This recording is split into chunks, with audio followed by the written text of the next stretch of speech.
നിങ്ങളുടെ favourite shows ഇനി ഒരിക്കലും മിസ്സാവില്ല. ഇപ്പോൾ C5 കാണും നിങ്ങളുടെ ഫേവറേറ്റ് ഷോസ് തികച്ചും സൗജന്യമായി. സാറ് മിനിസ്റ്റർ വർമ്മ സാറല്ലേ? പേഷ്യന്റ് സാറിന്റെ ആരാ?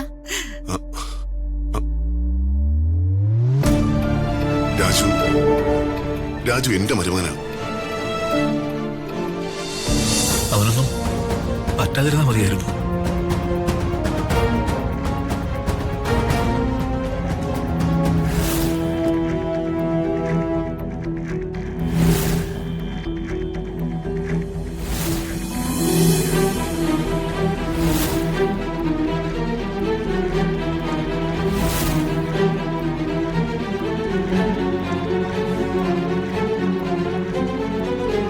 ശരി, വാ, നമുക്ക് പെട്ടെന്ന് അങ്ങോട്ട് പോവാം.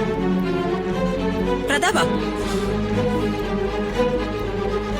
വാ ശരി, പോവാം. പ്രതാപ, നീ ഇതെവിടെ പോവാ? ചേച്ചി, രാജു ഹോസ്പിറ്റലാ. അവൻ ഹോസ്പിറ്റലായ നിനക്കെന്താ? ചേച്ചി, അവൻ നീ എന്ത് ചിന്തിച്ചാ ഈ ചാടി പുറപ്പെടുന്നേ? ഇലക്ഷനാ നടക്കുന്നേ. നീയേ സ്ഥാനാർത്ഥിയാ. നിന്ന് തിരിയാൻ പോലും നേരമില്ലാത്ത പ്രോഗ്രാംസാ നിനക്കുള്ളത്. അതൊക്കെ ഒഴിവാക്കിക്കൊണ്ടേ നീ ഇപ്പൊ രാജുവിന്റെ അടുത്തേക്ക് പോകേണ്ട കാര്യം എന്താ? രാജു ക്രിട്ടിക്കൽ കണ്ടീഷനിൽ ഹോസ്പിറ്റലാണെന്ന് അറിഞ്ഞിട്ട് ഞാൻ എങ്ങനെയാ?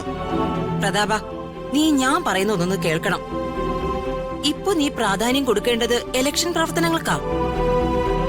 അതിൽ ശ്രദ്ധിക്കാതിരുന്നാലേ സംഭവിക്കുന്നത് വൻ നഷ്ടങ്ങളായിരിക്കും. രാജുവിന്റെ ചികിത്സയൊക്കെ ആശുപത്രിക്കാരൻ നടത്തിക്കോളും. അതിന് നീ അവിടെ ചെല്ലേണ്ട കാര്യം എന്താ?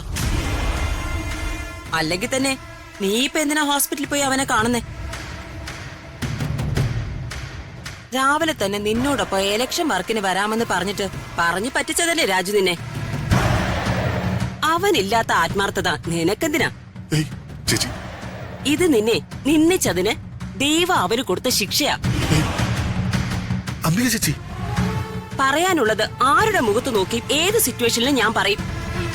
അതിനാർക്കും എന്നോട് വിരോധം തോന്നിട്ട് ഒരു കാര്യമില്ല. ഞാനത് ഗൗനിക്കേയില്ല. ചേച്ചി കാര്യം അറിയാതെ രാജുവിനെ കുറ്റപ്പെടുത്തുന്നത് ശരിയല്ല. ചിലപ്പോ അവൻ ഇങ്ങോട്ട് വരുന്ന വഴിക്കാണ് ആക്സിഡന്റ് സംഭവിച്ചതെങ്കിലോ? എനിക്കങ്ങനെ തോന്നുന്നില്ല. നീ വിളിച്ചിട്ട് അവൻ ഫോൺ എടുത്തോ? ഇല്ലല്ലോ. ഫോൺ അവൻ ഡിസ്കണക്ട് ചെയ്ത് വെച്ചിരിക്കുവായിരുന്നു. പ്രതാപ, നിന്റേതൊരു ശുദ്ധ മനസ്സാ. അതുകൊണ്ടാ നിന്നെ എല്ലാരും മുതലെടുക്കുന്നേ. പ്രതാപ, അതുകൊണ്ട് നീ ഞാൻ പറയുന്ന ഒന്ന് അനുസരിക്കേ. ഇല്ല ചേച്ചി, എനിക്ക് പോണം. എന്തൊക്കെ പറഞ്ഞാലും എനിക്ക് അവനെ പോയി കണ്ടേ മതിയാവൂ. അവൻ എന്തെങ്കിലും സംഭവിച്ച അതിനെ കുറിച്ച് ഓർത്ത് പിന്നീട് പരിഭ്രമിക്കേണ്ട കാര്യമാവും. ഞാൻ ഇറങ്ങുക. പ്രതാപ,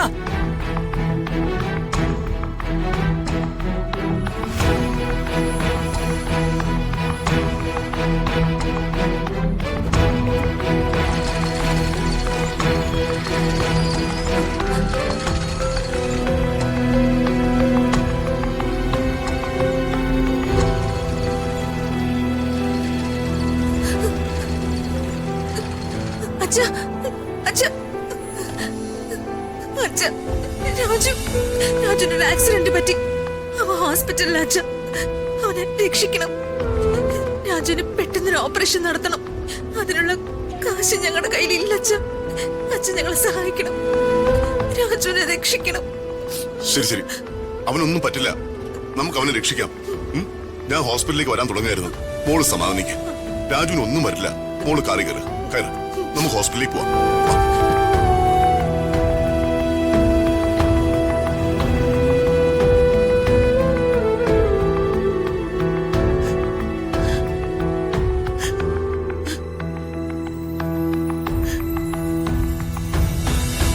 സിസ്റ്ററെ, നിങ്ങൾ 10 മിനിറ്റ് എന്ന് പറഞ്ഞിട്ട് സമയം ഒരുപാടായില്ല. ഞങ്ങളുടെ മകനെവിടെ? അച്ഛാ, ഇരിക്ക്. സമയമാകുമ്പോ അവര് പറയും. എന്നാലും ഇത് എന്ത് പരിപാടിയാ? രാജുവിന്റെ സർജറിക്കുള്ള അഡ്വാൻസ് പെയ്ഡ് ആണോ? അല്ല ഡോക്ടർ. സർജറിയോ? ഇങ്ങനെ സമയം കളഞ്ഞാൽ എങ്ങനെയാ? ആരോടാണെന്ന് വെച്ചാ വേഗം ക്യാഷ് അറേഞ്ച് ചെയ്യാൻ പറ. അയാളുടെ കണ്ടീഷൻ വളരെ മോശമായിക്കൊണ്ടിരിക്കുക.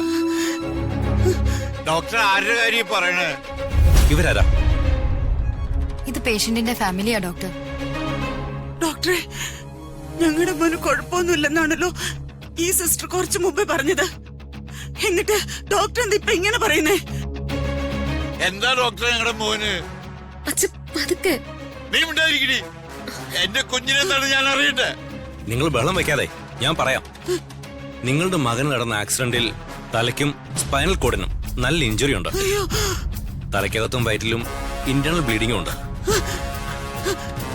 എന്നുവെച്ചാ രക്തം പോയിക്കൊണ്ടിരിക്കുകയാണ്.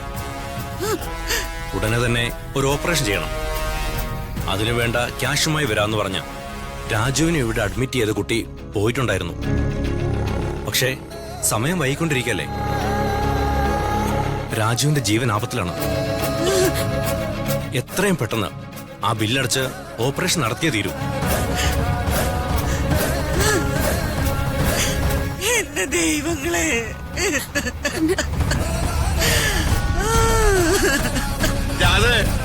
എന്താടി വേണോട്ടാ, എന്റെ മോൻ എന്തെങ്കിലും പറ്റിയ പിന്നെ നമ്മള് ജീവിച്ചിരുന്നിട്ട് എന്താ കാര്യം? പ്രിയേ, നീ ഹൃതിക മോളെന്ന് വിളിക്ക്, വേഗം വിളിക്ക്. ഹൃതിക മോളെ കാശും കൊണ്ട് വരുവോ വേണോട്ടാ? ഞങ്ങളോട് എന്തിനാ ഈശ്വര ഈ പരീക്ഷണം?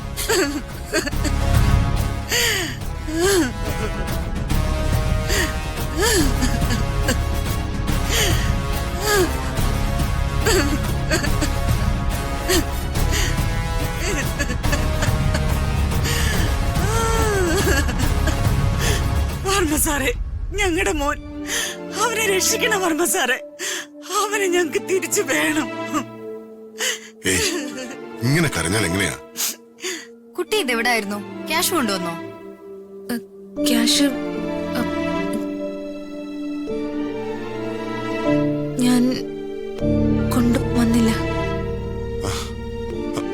എത്രയാ ക്യാഷ് അടയ്ക്കേണ്ടത് എന്നോട് പറഞ്ഞാൽ മതി, ഞാൻ അടച്ചോളാം. നിങ്ങൾ കഴിയുന്നത്ര വേഗത്തിൽ ഓപ്പറേഷൻ നടത്തണം. ദയവ് ചെയ്ത് ഒരു നിമിഷം പോലും ഇനി ഓപ്പറേഷൻ തുടങ്ങാൻ താമസിക്കരുത്. സാറ് മിനിസ്റ്റർ വർമ്മ സാറല്ലേ? പേഷ്യന്റ് സാറിന്റെ ആരാ?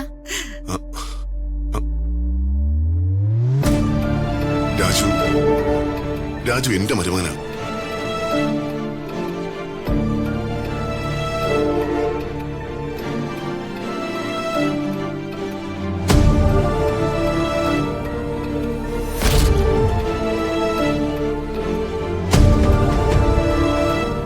നിങ്ങൾ ആരും എന്താ ഇത് ഇവിടെ ആരോടും പറയാതിരുന്നത്? ഡോക്ടറോട് ഇക്കാര്യം ആരെങ്കിലും പറഞ്ഞിരുന്നെങ്കിൽ ഓപ്പറേഷൻ ഞങ്ങൾ എപ്പോഴേ തുടങ്ങിയേനെ. സിസ്റ്റർ, എത്ര ആളുകൾക്ക് വർമ്മ സാറിന്റെ ഒറ്റ വാക്കില് ഞങ്ങൾ ഇവിടെ ചികിത്സ നടത്തിയിട്ടുണ്ട്. നിങ്ങൾ സംസാരിച്ച സമയം കളയാതെ എത്രയും പേയുണ്ടെന്ന് പറയൂ. വർമ്മ സാറ് ക്യാഷ് ഒന്നും ചെലവാക്കണ്ട, ഞാൻ ഡോക്ടറോട് സംസാരിക്കാം. സംസാരിക്കാനൊന്നും സമയമില്ല. ഡൗൺലോഡ് ചെയ്യൂ C5 ആപ്പ്. കാണൂ എല്ലാ എപ്പിസോഡുകളും സൗജന്യമായി.